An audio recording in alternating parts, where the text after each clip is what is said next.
I selected various biomes from Minecraft, and today I'm going to create a special mob for each one of them. And besides that, I have to build a habitat for each one. The first mob is going to be for the desert biome. I want the desert mob to be very small, which is why its legs will be this size. Now let's move on to the second step. I'm going to create this giant cube that will be its body. Next, create the left arm and the right arm. On top of the head, I'm going to make a cube like this, and this cube here will be a cactus. After creating the texture, this is how the desert mob turned out. This is its idle animation. This one is it walking, and this one is it attacking. I believe it will be quite simple to find this desert mob. The only problem is that there's nothing here. There's only a cactus right here in front, and you already know that this cactus here is the mob. It even attacks, but I accidentally attacked it, and now it's on fire. Don't worry, you can't see it very well. Now you can see it. The flames are gone. It looks really cute in the game, and look, it runs around like a little baby. I'll have to distance myself from it to get a better look. Now it stopped chasing me. Here you can see that it camouflages itself very well. You can't tell it's a fake cactus unless you get close to it, and then you can see that it looks a bit off. However, even before you touch it, it will start chasing you. The only problem is that it will attack you, and it will do a lot of damage. As you can see, I'm wearing netherite armor, and it's taking a lot of my health. Look at that. No, it's going to kill me. I'm going to take off all my armor and battle with it. Come here. Wow, what is this? Hold on, it's taking away 2 hearts of my health. If it weren't for this sword, I would have lost to it, but look at this. When it dies, it drops a cactus. Here are the remains of Little George. Comment F for Little George. Now, the only problem is that I'll have to find another cactus mob because I need to build a habitat for it in our zoo. Look, there's a dinosaur. This is the dinosaur I created in the video where I turned mobs into dinosaurs. Look at what I found. I'm going to lasso it, bring it over, and tie it to this fence. And before I start building the habitat, I'm already collecting some sand because I want this mob to feel at home. That's why I'm going to recreate a desert biome. Another thing I need to gather is cactus, but there's none here. Fortunately, there were some in the mesa biome. I'll need that too. Now, I'll start building the frame of the habitat. This will help me build the habitat in the right place and the right size. Just like the bear and elephant habitats, I'll need to dig a hole to create the desert biome. Before that, I have a small problem. My shovel is almost breaking, so I went to the end and spent a few minutes collecting. These endermen are stealing the dirt. Now, I can finally return to the overworld and dig this hole. I'll remove all these gravel blocks.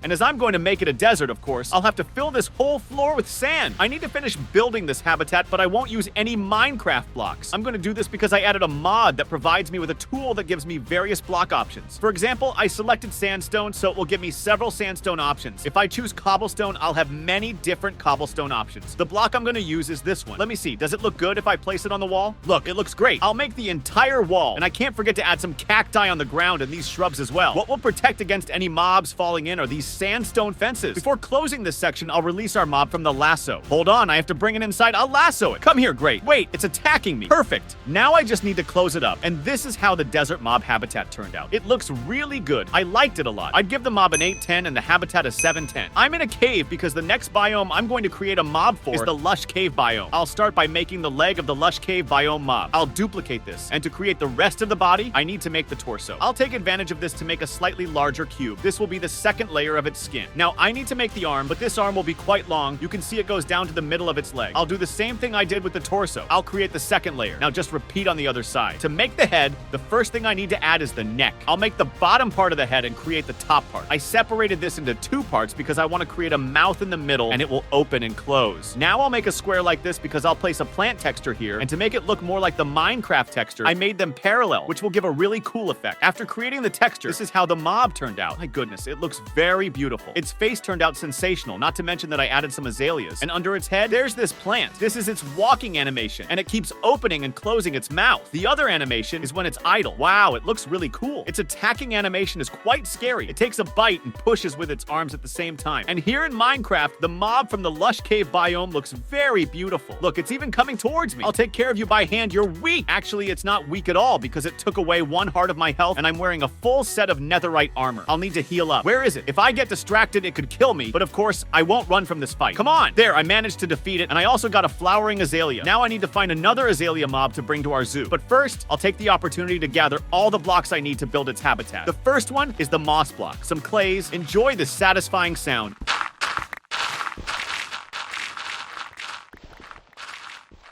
I'll gather some flowering azaleas and also this plant that I don't know the name of. After destroying an entire Lush Cave biome, I managed to capture the azalea mob. Just like I did with the previous mob, I'll keep it here in the enclosure. And now, with these gravel blocks, I'll mark the place and size where I'll build this habitat. However, this size is a bit small, so I'll make it a bit bigger. This size looks good. The next thing I had to do was dig this hole. The reason I made this habitat so large is that the Lush Cave has many details, and I want all these details to appear in this habitat. I'll build the stone wall to make it look like the wall of a cave, and obviously, for it to really resemble a cave wall, I'll need to add some ores. With all of that ready, now I can cover the entire floor of this habitat with moss blocks. I'll also place some of these carpets on the floor, plant some azaleas, and grow some grass. Now I'll turn this into a tree. I'll spread some moss blocks up here at the top too, because I think it will make it look more beautiful. And in this part where I didn't build anything, I'll create those small ponds that are in the Lush Cave. After making these little pools, I need to fill them all with water. Additionally, I'll add some of these plants, put a fence around the habitat, and all that's left is to bring this mob in here. Perfect. I'll fly. I'll close this. And finally, the Lush Cave habitat is ready. I would give a rating of 6/10 for the mob and 9/10 for the habitat. The next mob I'm going to create will be for the Mushroom Fields biome. I had an idea, and the Mushroom Biome mob is going to be quite funny. I made its legs very short, but it will have a normal size. However, before I create the rest of the body, I need to make the other leg.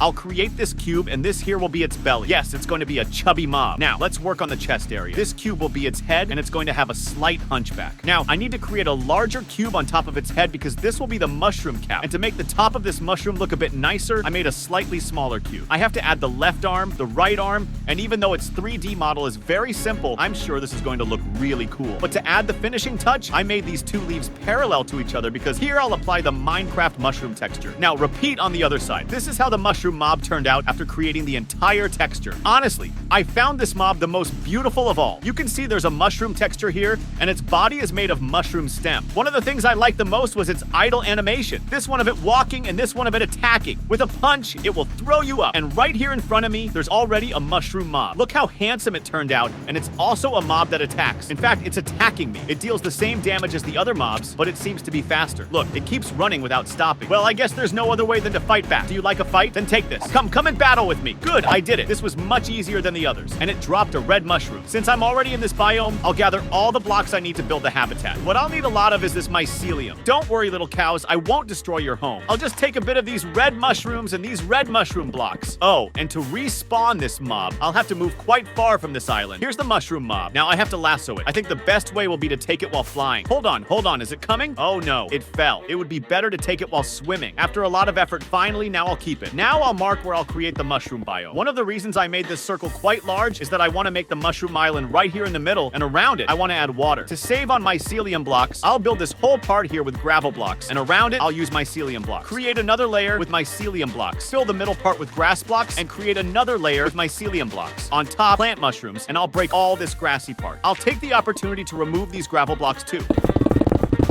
To make it look nicer, I'll outline it all with red mushroom blocks. And everything that used to be grass will become water. And I almost forgot to build the fence around it.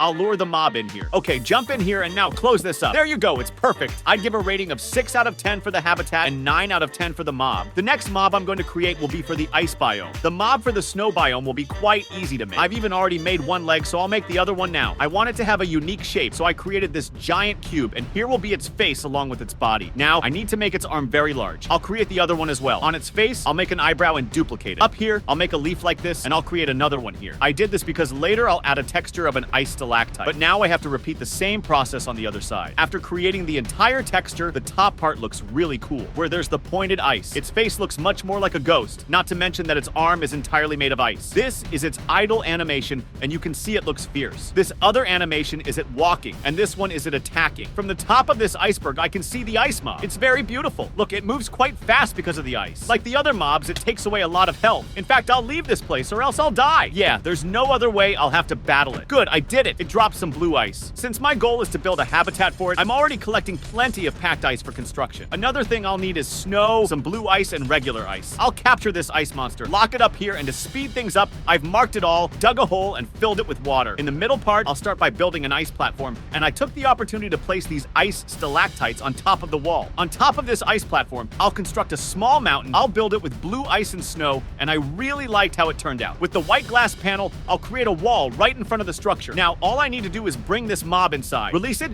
break this, and now just close this. Hold on, it's sinking. If it stays down there, it will die. So I had to go back to the snow biome to get a new mob. To make sure it won't escape, I'll place a glass panel right here. Break all this snow and close it up, and now it won't have a risk of jumping into the water. I'd give a rating of 9/10 for the habitat and 8/10 for the mob. I'm sailing in a boat because the next mob I'm going to create will be for the ocean. To create the ocean mob, I had a different idea. I'm going to combine a piranha with a salmon. To bring this crazy idea to life, I'll start by making the back part. Now I'll have to create a larger cube, and even larger, until I reach the head part. This is the lower part of the mouth. I'll create a cube here, and this will be the upper part. I'll create a fin on top. These will be the scales, but I'll do this on the entire body. Create one on top of this cube, another here, and at the back, make the tail fin. I'll also make the right fin and the left fin. To make our fish look better, I'll add several teeth. After a lot of work, this is how the ocean mob turned out. Finding this mob in the ocean seems scary, but what's even scarier is that it bites very hard, and this is its idle animation. I stopped for a moment. Even scarier is its swimming animation, and this one is its attacking animation. I was resting on this small island I found, and look at how many ocean mobs appeared here. I don't think it's a good idea to jump into this water, but does it deal a lot of damage? Hold on, calm down. Oh my god, I'm gonna die! And there aren't just these three. Look, there's another one, and there's probably another one hidden here. I have a small problem because now all the monsters want to attack me, but it will be easy to defeat them since I have a very good sword. Imagine you're exploring the ocean, and suddenly this monster appears to chase you. Even though it's a hostile mob, I need to take it to the zoo to create its habitat. For now, I'll let it swim in the snow monster's habitat. To create its habitat will be quite simple. I just need to build a giant aquarium, and I think this is the perfect place to build it. But the only problem is that there's a small mound of dirt, so I decided to remove all that dirt. I had to build the aquarium wall with glass blocks, and I'll take advantage of these blocks to mark where this habitat will be. Furthermore, I'll have to replace all this grass on the ground with sand, and of course, I'll have to fill this entire aquarium using just a water bucket. With all of that ready, I'll just add some seaweed to the bottom of the aquarium. Now I'll need to break these two glass blocks and bring the ocean mob here. Perfect! Then it will start swimming after me. Hold on, close this up and perfect! Now, it's inside its habitat, which is the aquarium. This aquarium is quite simple, so I'd give it a rating of 5/10, but for the mob, I'd give a rating of 10/10. If you enjoyed this video, feel free to watch the one that's appearing on the screen.